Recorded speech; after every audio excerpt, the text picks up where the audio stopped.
will do all requests when I'm good and ready. OK, it's 4 o'clock. It's definitely 4 o'clock tomorrow. Please come and listen, please. Joe's on the way with another spectacular show, so enjoy that. Have a lovely Thursday evening. See you tomorrow for all requests. We're on the BBC Sounds app on your smart speaker and on 88 to 91 FM. We are Radio 2.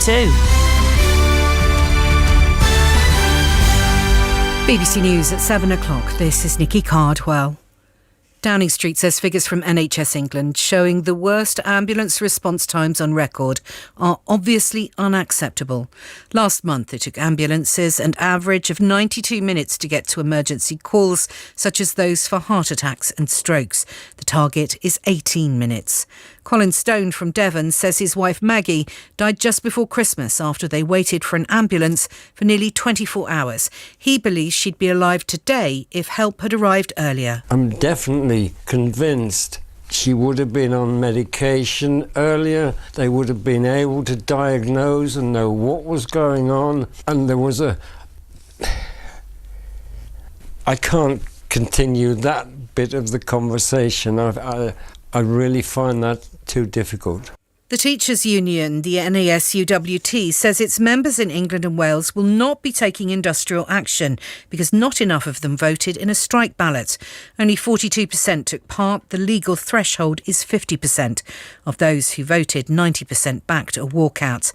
Our education editor, Branwen Jeffries, says 2 other teaching unions have also balloted their members. The other union representing most classroom teachers and support staff, the National Education Union, has said it will announce the results of its ballot on Monday, and the NAHT, which represents primary head teachers mainly, has also balloted for the first time in its history ever over pay for industrial action. Now they will be looking at this and nervously awaiting their results.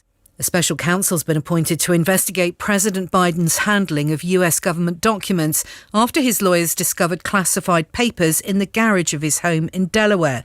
Other sensitive material was found recently at the office of a think tank connected to Mr. Biden. The papers date back to his time as vice president.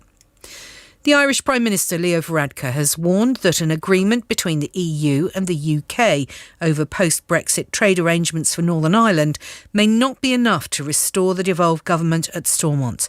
Power sharing is currently being blocked by the DUP, which insists on the removal of checks on goods arriving in Northern Ireland from the rest of the UK. Mr Varadkar was in Belfast meeting all 5 major political parties after the British and EU negotiators said they'd made progress in recent days. I think that an agreement on the protocol between the European Union and the British government could unlock the possibility of re-establishing the executive and the assembly, but it's not a guarantee. It would still be a value in its own right, but obviously our desire is that we should have the first thing happen, which is an agreement on the protocol, then unlocking the restoration of the assembly and the executive, but it's not a given that one follows the other. And Harry Styles and Wet Leg have received 4 nominations each for this year's Brit Awards. Beyoncé and Taylor Swift will fight it out for Best International Artist, and Sam Ryder is in the running for Best New Artist. And the weather, there'll be more rain for many overnight. The southeast of England will be mainly dry.